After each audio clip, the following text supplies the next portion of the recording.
There is a category of threat that occupies a unique position in naval warfare planning.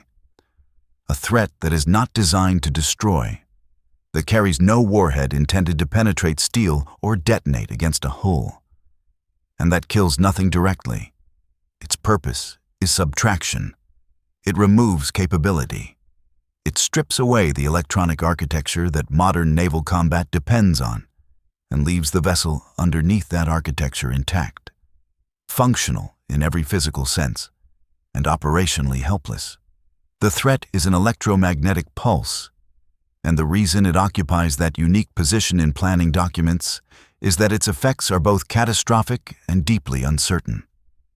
Catastrophic because modern warships are, at their core, networks of electronics whose degradation cascades through every combat system aboard. And uncertain because the actual damage profile of a high-altitude EMP event on a specific vessel depends on variables that no pre-event assessment can fully predict. The North Korean military had been studying this uncertainty for 9 years.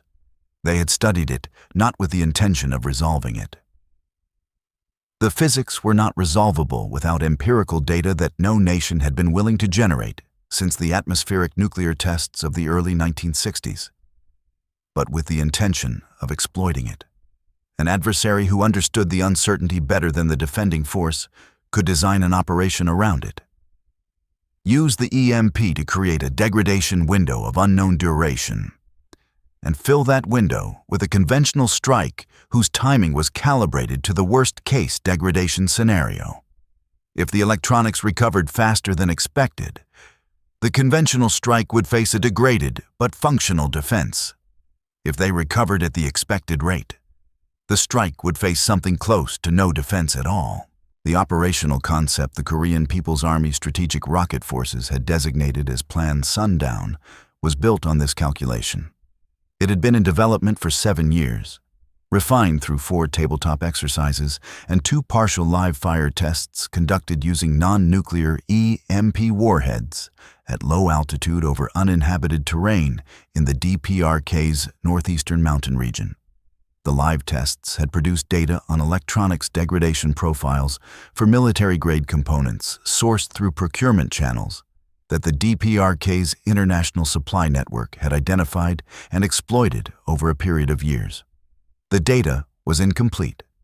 It was, however, sufficient to produce a probabilistic model of the degradation window that a nuclear-yield EMP at high altitude could be expected to generate against a naval vessel's electronics. The model's central estimate for a Burke-class destroyer's combat systems recovery time, following a high-altitude EMP event at the projected yield and burst altitude, was between 14 and 41 minutes. 14 minutes was the optimistic scenario. Hardened systems, quick restart protocols, partial functionality restored. 41 minutes was the pessimistic scenario, cascading failures across multiple systems requiring manual reset sequences that extended the recovery timeline substantially. The Plan Sundown conventional strike was timed for a window beginning 9 minutes after the EMP burst. The logic was that even in the optimistic recovery scenario, 9 minutes would leave the defending vessel with partial systems at best. And in the more likely scenarios, the strike would encounter something close to a blind ship. The conventional strike package assigned to follow the EMP event consisted of 48 Rodong-class ballistic missiles launched from mobile platforms across 3 provinces, timed to reach the destroyer squadron's projected position in a single compressed salvo. The salvo was not aimed at individual ships. It was aimed at an area, a target zone of approximately 12 nautical miles by 8 nautical miles that the DPRK targeting intelligence had placed the destroyer squadron in based on 19 days of observation. The density of the salvo within that area was sufficient, by the planning model, to achieve a high probability of impact on at least 4 of the 6 destroyers in the squadron, even if the vessels executed maximum evasive maneuvering during the inbound phase. The EMP warhead was carried on a modified Hwasong-15 intercontinental ballistic missile. launched on a lofted trajectory designed to place the burst altitude at approximately 80 kilometers above the center of the destroyer squadron's projected position. At that altitude and yield, the EMP's radius of significant effect would extend approximately 300 kilometers in every direction. From the burst point, enough to cover not just the destroyer squadron, but the P-8A Poseidon surveillance aircraft operating to the northeast, the logistics support vessel holding 40 miles to the south, and, depending on the exact burst parameters, the outer reaches of the carrier strike group operating farther south in the Sea of Japan. Plan Sundown had been in development for 7 years. The launch order had been authorized 36 hours before the Thursday morning that it nearly changed the naval balance of the Western Pacific. The authorization had been detected, not the plan, not the specific warhead, not the targeting data or the launch window or the burst altitude calculation. What had been detected at 11:45 p.m. on a Tuesday was a change in the encrypted communication pattern between the Korean People's Army Strategic Rocket Forces Command Node and 2 subordinate units responsible for Hwasong-15 launch operations. A pattern change that a signals intelligence officer at a collection facility in the Pacific had characterized in her report, filed at 12:52 a.m., as consistent with a transition from planning posture to launch posture. The report used language carefully chosen to convey confidence, without overstating what the signals data actually showed. It said, "The communication pattern is consistent with an imminent launch authorization sequence. Confidence, moderate to high. Specific target and timeline, unknown. Moderate high confidence of an imminent Hwasong-15 launch authorization." The Hwasong-15 was the platform assessed as most likely to carry the DPRK's high-altitude EMP warhead, based on its payload capacity and the trajectory profile that an EMP mission over the Sea of Japan would require. The Pacific Fleet commander received the report at 2:15 a.m. She had the DPRK EMP doctrine assessment on her screen by 2:30 a.m., a document she had read before that described Plan Sundown in the probabilistic terms that intelligence assessments always used for plans that had been inferred rather than directly obtained. The assessment had been published 8 months earlier. It had rated Plan Sundown's operational probability in the current strategic environment as low to moderate. The communication intercept at 11:45 p.m. suggested that rating had changed. She authorized the immediate activation of the destroyer squadron's EMP hardening protocol at 2:44 a.m. The protocol had existed for 4 years.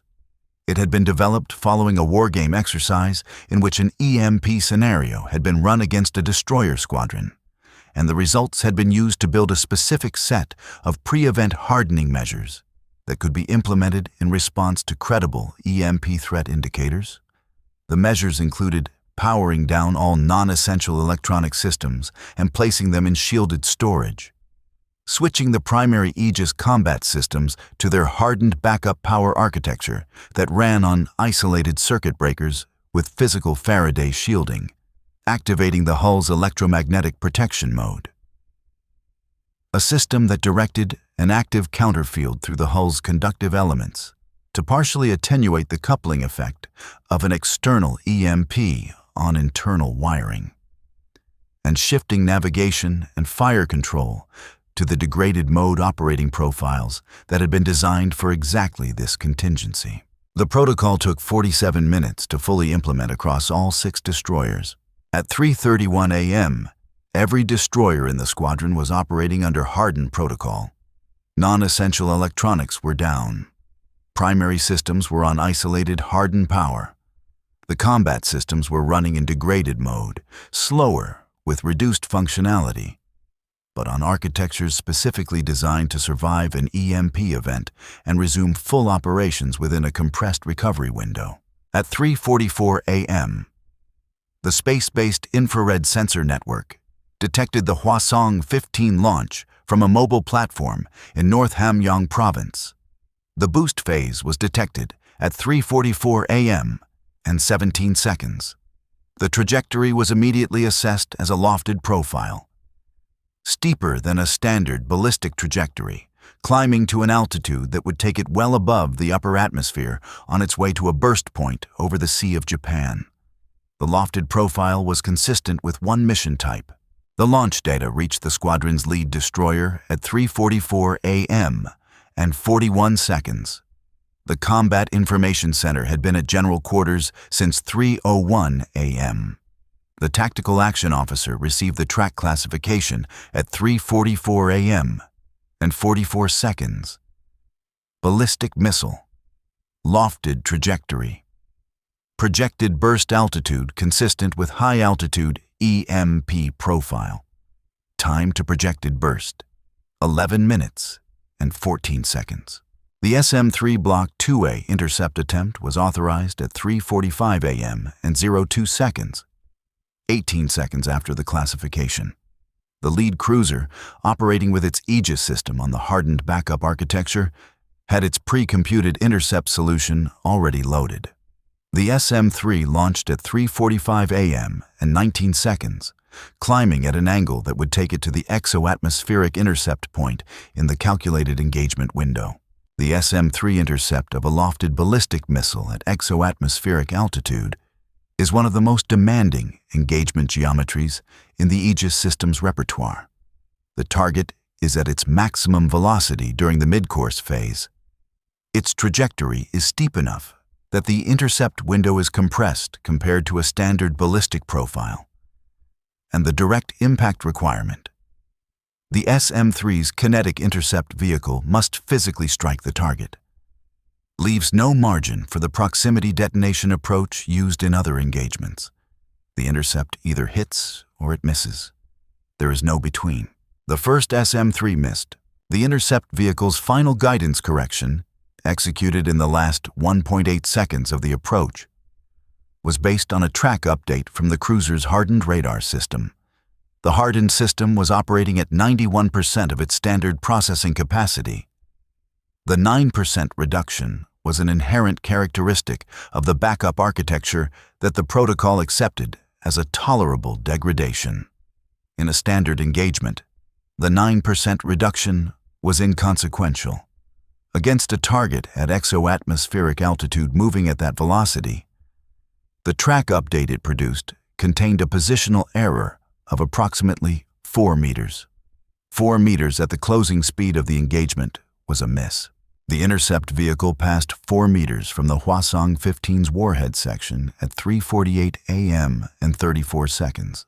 The second SM-3, launched 41 seconds after the first, had a refined track built from the additional sensor data accumulated during the first missile's flight. The refined track corrected the 4-meter error. The second SM-3's intercept vehicle separated from its booster at 3:49 a.m. and 11 seconds, and acquired the Hwasong 15 in its terminal seeker. The closure geometry was nominal. The strike occurred at 3:49 a.m. and 28 seconds. At an altitude of 73 kilometers above the Sea of Japan, approximately 41 miles southeast of the destroyer squadron's center of formation. The Hwasong 15's warhead section was physically fractured by the kinetic impact at 3:49 a.m. and 28 seconds. The warhead did not achieve a nuclear yield.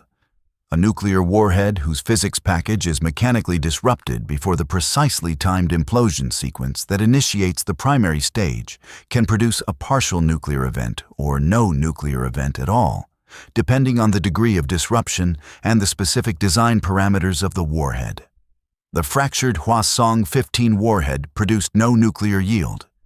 It produced a conventional high-explosive detonation of the chemical initiators in the implosion assembly, releasing approximately the energy equivalent of a large conventional warhead at an altitude of 73 kilometers. The detonation generated a localized electromagnetic effect. Not the weapon-grade EMP the burst altitude and yield of a nuclear detonation would have produced, but a detectable pulse at the frequencies monitored by the squadron's electromagnetic sensors. Every electromagnetic sensor in the destroyer squadron registered the pulse at 3:49 a.m. and 29 seconds. the pulse was far below the threshold that would have degraded the hardened systems. The non-hardened systems that were powered down under the protocol registered nothing. Because they were powered down, the hardened Aegis systems continued to operate without interruption. The conventional strike force was already in the air. The Rodong launches had been detected by the space-based infrared network at 3:47 a.m., 3 minutes after the Hwasong 15 launch, timed to the exact interval that Plan Sundown's operational timeline specified.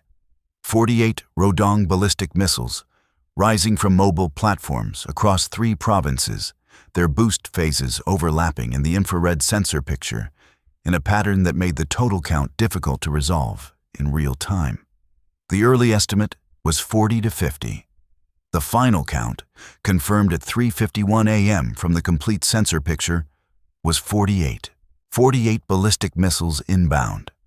Projected impact time, between 17 and 22 minutes from launch, depending on specific trajectory. The squadron had its full Aegis capability. It had its hardened systems running. It had its preloaded engagement solutions. And it had something else. The 32 minutes between the hardening protocol activation at 3:01 a.m. and the incoming strike, during which every engagement solution for the Rodong threat profile had been computed, loaded, and verified by the tactical action officers of all 6 destroyers working in coordinated battle network configuration. 32 minutes of uninterrupted preparation time. Plan Sundown had assumed the defending ships would be recovering from EMP-induced systems disruptions during this window. Instead, they had been working. The SM-3 and SM-6 launches from the destroyer squadron began at 3:51 a.m. and 14 seconds. The engagement architecture was the most complex the squadron had executed in any exercise or live engagement in the combined careers of every officer involved. 48 simultaneous threat tracks, 32 of which were in the exoatmospheric or mid-course phase, and 16 of which were in their terminal descent, required a coordinated intercept sequencing across 6 ships that had been rehearsed in exercise but never executed against an actual salvo of this scale. The first complication appeared at 3:52 a.m. and 44 seconds. 7 of the 48 Rodong tracks showed a late-stage trajectory modification. A terminal phase maneuver that altered their re-entry angle by between 8 and 14 degrees from the solution the engagement planning had computed. The modification was consistent with a GPS-guided terminal correction capability that the DPRK's Rodong inventory had not previously been assessed as possessing. The assessment had been wrong. The 7 maneuvering tracks required rapid engagement solution updates that the battle network managed across 4 destroyers simultaneously, consuming processing resources that had been allocated to the non-maneuvering tracks. 2 of the non-maneuvering tracks reached the terminal phase with degraded engagement solutions as a result of the resource reallocation. Both were engaged by SM-6 in terminal mode. The first was intercepted at 22 nautical miles.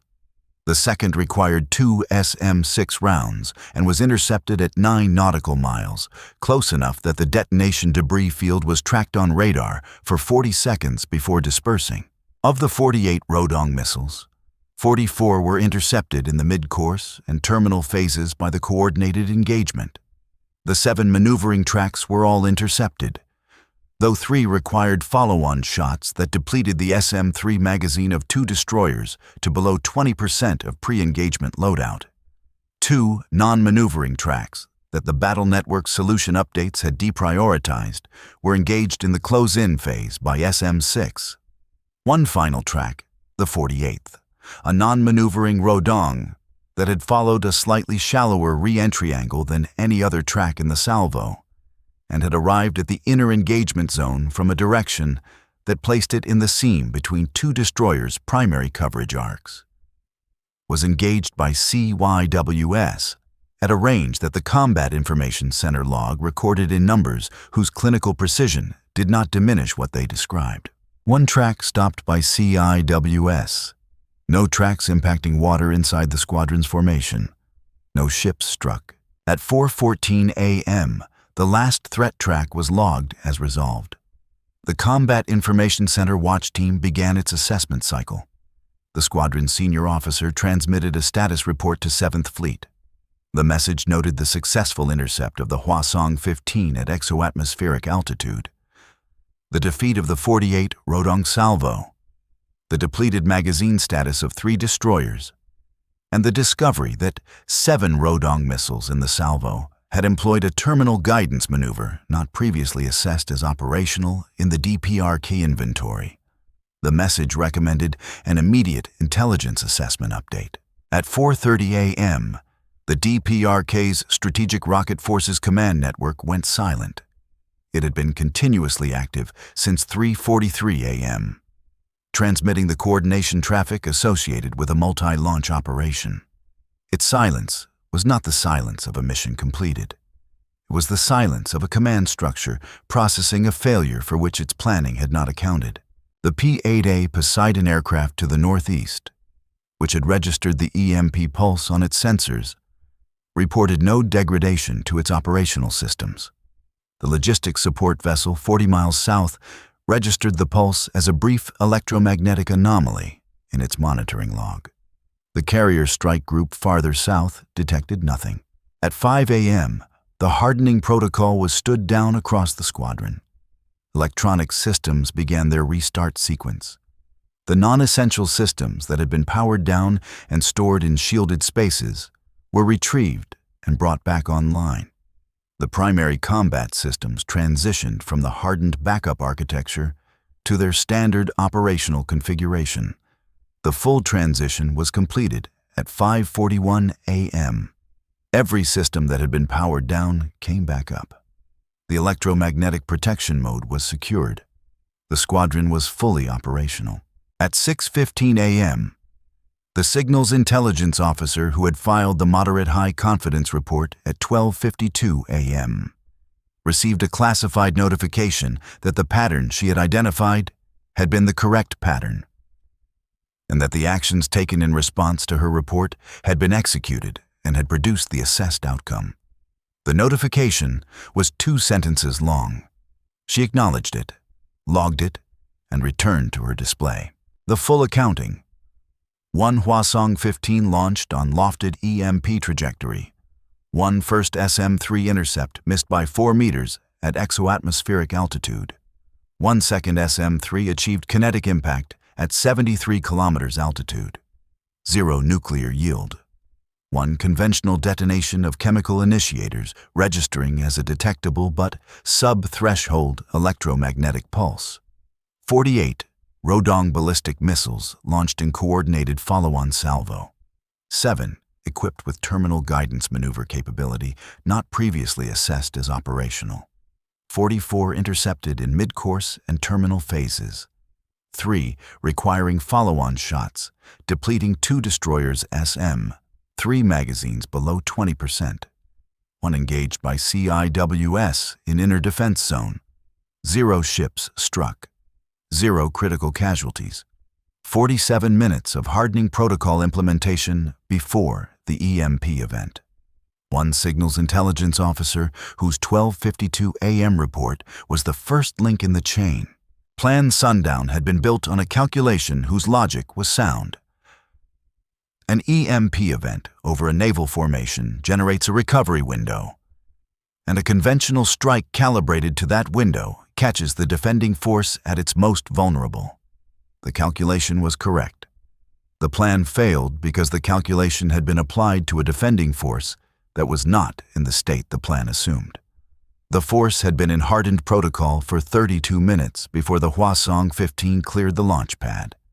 It had been working the Rodong engagement solutions for those same 32 minutes. The EMP pulse it received was below the hardened threshold.